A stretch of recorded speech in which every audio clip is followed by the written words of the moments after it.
नमस्ते everyone, I hope you are doing good. आज के वीडियो में मैं अर्शियन मेमन के बारे में बात करने वाला हूँ। अर्शियन मेमन इंडिया का फ्लाईवेट फाइटर है जो -57 kg में कम्पीट करता है। तो चलिए स्टार्ट करते हैं। सीरीज़ सीज़न 33 में कम्पीट कर रहे हैं। सो बहुत सारे UFC फाइटर हैं जिनको उनका contract the ultimate fighter series से ही मिला है। सो आई होप सो अर्शियन भी वन ऑफ देम बने। सो अर्शियन को मैं 2018 से जानता हूँ। मैं उसको नेस्को में मिला था जहाँ पे वाको का प्रो किक बॉक्सिंग टूर्नामेंट हो रहा था -60 kg एंड लकीली मैं टूर्नामेंट जीता। देन उसके बाद में मैं अगेन उसको 2020 में मिला वेस्ट बंगाल में MMA कॉम्पिटिशन में जहाँ पे वो जीता था। देन अगेन मैं उसको 2022 में मैं भी जीता था 21 में। देन 22 में अगेन उसको मिला वेस्ट बंगाल में सेम प्रमोशन में जहाँ पे वो जीता और मैं हारा। सो मेरा कुछ कंट्रोवर्सी था, मैं उस पर डेफिनेटली फ्यूचर में वीडियो बनाऊंगा। बट अभी अर्शियन की बात करते हैं। देन उसके बाद में मैंने अर्शियन को मैट्रिक्स फाइट नाइट में कम्पीट करते हुए देखा एंड देन उसके बाद में उसका विनिंग स्टार्ट हुआ। पहले से ही हुआ था बट उसका लेवल और अपग्रेड हुआ। हर कंपटीशन के बाद में उसका लेवल अपग्रेड हुआ।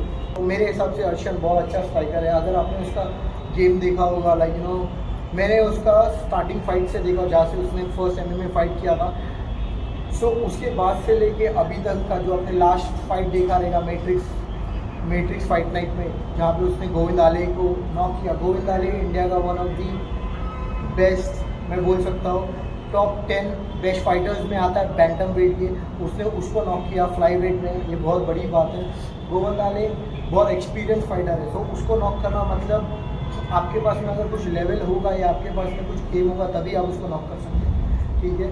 सो अगर आपने उसका फर्स्ट फाइट से ये गोविंद आले का जर्नी देखा रहेगा, उसका बहुत अपग्रेड हुआ मेंटली, इमोशनली और सबसे important game wise, technique wise. Kudos to his team, kudos to coaches and kudos again to Arshiyan. अपना लेवल अपग्रेड किया and finally the ultimate fighter series में है वो। आपने अगर उसका गेम देखा रहेगा तो द बेस्ट पार्ट उसका क्या है पता है कि वो स्विच करना जानता है, फेस लेग बॉडी फेस। तो बेसिकली फाइटर लोग आप देखो, इंडियन फाइटर लोग में बहुत कम फाइटर होते जो ये गेम खेल पाते। फॉर एग्जांपल फेस पे पंच किया, किक किया, then jab cross, then take down, directly shoot नहीं करते कॉम्बोज टेक्निक के साथ में। अगर आपने उसका गेम देखा रहेगा तो फेस के देन बॉडी अप डाउन, तो बेसिकली ऐसे ही होता है गेम। अगर आपने उसका गेम देखा रहेगा first second third fourth fifth match, और अभी जब उसने गोविंद आले और उससे पहले वो हमारे नागालैंड की नॉर्थ ईस्ट का फाइटर था उसके साथ में कम्पीट किया। तो ये अप डाउन ये बहुत अच्छा है। अगर आपको कि मेरे हिसाब से जो अच्छा फाइटर होता है वो अनप्रेडिक्टेबल होता है। कभी वो पंच मारेगा, किक मारेगा, टेक डाउन के लिए जाएगा। सो ऐसा अप एंड डाउन फ्लो होता है उसके गेम का। ऐसा नहीं कि एक ही होगा सिर्फ पंच पे खेलेगा, ब्रॉल करके किक मारेगा, ऐसा नहीं होगा। वो टेक्निकली गेम खेलेगा। तो अर्शियन मेरे हिसाब से उसका ये गेम है। और सेकेंड ऑफ थिंग BJJ हुआ, रेसलिंग हुआ, फिर केज कंट्रोल हुआ, उसमें भी उसका लेवल अप हुआ है और वो मेंटली और टेक्निक वाइज में भी बहुत इम्प्रूव हुआ है। सो मेरे को लगता है कि उसका चांसेस है जीतने का, क्योंकि वहाँ पे 3 ऐसे फाइटर है जो अनडिस्प्यूटेड है और उसमें से एक अर्शियन है।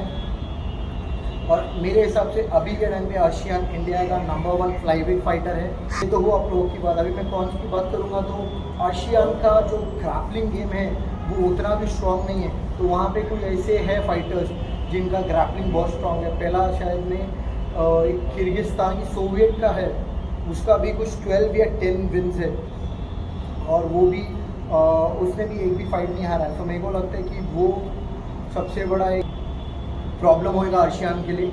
और उसके बाद में हिमान करके है मैक्सिको का, वो भी होगा, और ब्राज़ील का है। तो मेरे को लगता है कि अर्शियन को ये 3 फाइटर है जो प्रॉब्लम बन सकते।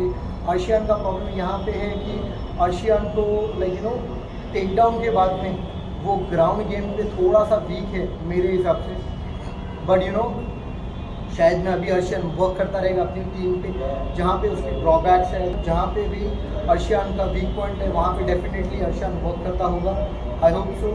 एंड हम लोग बेटर वर्जन देखेंगे अर्शियान का। सो मेरे को लगता है अर्शियान को जो भी प्रॉब्लम होगा वो सिर्फ ग्राउंड गेम में होगा, स्ट्राइकिंग में तो डेफिनेटली नहीं होगा, क्योंकि वो बहुत स्मार्ट है और वो स्ट्राइकर बैकग्राउंड से ही है। उसका जो बैकग्राउंड है वो किक बॉक्सिंग है, और kickboxing is very good, like they are good with the hands and kick. और एक और प्रॉब्लम हो सकता है वो है विद एल्बोज, बट मैंने जितना अर्शियान का वीडियोस देखा तो फाइट का, तो he started working on his knees and elbows. बहुत सारे इंडियन फाइटर लोगों का प्रॉब्लम ये होता है कि उनको नीज और एल्बोज में प्रॉब्लम आता है, उनको मारने नहीं आता है। सब लोगों को लगता है लाइक बहुत इंडियन फाइटर सिर्फ पंच और किक में खेलते। अगर आप अंशुल का फाइट देखा रहेगा या आपने कोई भी अंगद का भी फाइट देखा रहेगा, कांटाराज का भी देखा रहेगा, तो बहुत सारे इंडियन फाइटर लोगों का प्रॉब्लम यही होता है कि वो लोग नीज और एल्बोज में प्रॉब्लम, वो लोग जब क्लोज रेंज में आते ना वो लोग नीज और एल्बो नहीं मारते, वो लोग क्लोज रेंज में भी पंच या टेक डाउन पे वर्क करते हैं। तो मैं यही बोलूँगा कि आई होप अर्शियान ने अपने नीज और एल्बोज और शार्पर किए रहेंगे, क्योंकि वहाँ पे ऐसे फाइटर्स हैं जो सिर्फ लाइक क्लोज रेंज में आना चाहते हैं, क्योंकि अर्शियान का जो बैकग्राउंड है वो स्ट्राइकर और उनका जो बैकग्राउंड है वो है ग्रैपलिंग। सो ग्रैपलर के लिए सबसे बेस्ट होगा knees and elbows. Close range में आया ग्रैपलर को सीधा आप नीज एंड एल्बोज पे ही आपको थ्रो करना है। ये मुझे अभी पता चला जब मैं थाईलैंड गया, जब मैं जैंगली जो सॉरी अगर मैंने उसका नेम प्रोनाउंस रॉन्ग किया होगा, तो फ्लाई वेट की विमेन की फाइटर है। देन इसके बाद में मैंने मानल कापे हुआ जो यूएफसी में है। देन इसके बाद में मैंने जीरी हुआ, और ऐसे बहुत सारे यूएफसी फाइटर्स हैं। फिर ब्रैड हुआ। तो ऐसे बहुत सारे फाइटर्स हैं जिनको मैंने वहाँ पे देखा, और इवन मैंने उनका ट्रेनिंग, बहुत इंटरनेशनल कोचेज है, फॉर एग्जांपल अडिसानी और वोल्कानोव, इनका भी जो कोचेज है तो उनका मैंने लाइक मैंने इतना डीपली नहीं देखा, बट मैंने जब मुझे मौका मिला तो मैंने ट्राई किया देखने का कि द मोमेंट देखा मैंने क्लोज रेंज वो लोग नीज एंड एल्बोज पे वर्क कर रहे थे। तो आई होप सो अर्शियान ने नीज एंड एल्बोज पे वर्क किया होगा। एंड ये मेरे हिसाब से मुझे लगता है कि अर्शियान का प्रोज है। और कौन सा प्रोज ये है कि बहुत अच्छा स्ट्राइकर है, और उसका हर फाइट के बाद में आप देखा रहेगा उसका मेंटली और टेक्निक वाइज में बहुत अपग्रेड हुआ है। बट जो प्रॉब्लम उसको आएगा वो है ग्रैपलर से। सो मुझे लगता है कि अभी अर्शियान को डबल प्रेशर रहेगा, बिकॉज लास्ट अभी रिसेंटली अंशुल का नॉक हुआ था, एंड उसके बाद में बहुत सारे प्रमोशन इंडियन फाइटर लोगों को फाइट देने के लिए लाइक बहुत बार सोच रहे। सो मेरे हिसाब से अर्शियान भाई तू ये फाइट जीत नॉकआउट से या सबमिशन से, बट तू जीत, तू कैसा भी जीत, सो दैट तू उनको पावरफुल पंच मारे कि there are still Indian fighters who have the calibre. And that's it मेरे साइड से इतना ही। एंड लास्टली मैं अपने ऑडियंस को ये बोलना चाहता हूँ कि जो भी रिजल्ट हुए please don't start criticising a fighter. सबसे बड़ा प्रॉब्लम यही होता है लाइक हम लोग कीबोर्ड फाइटर्स बनना स्टार्ट करते द मोमेंट आया हम लोग फाइटर्स का जो भी रिजल्ट आए। सो अगर even he wins still support, even he lose still support, that is what an athlete need, because वहाँ पे वो हारने के लिए नहीं जाता है, वहाँ पे वो जीतने के लिए जाता है, बट कभी उसका टेक्निक या उसका लक उतना शार्प नहीं होता है। So that's it, take care brother.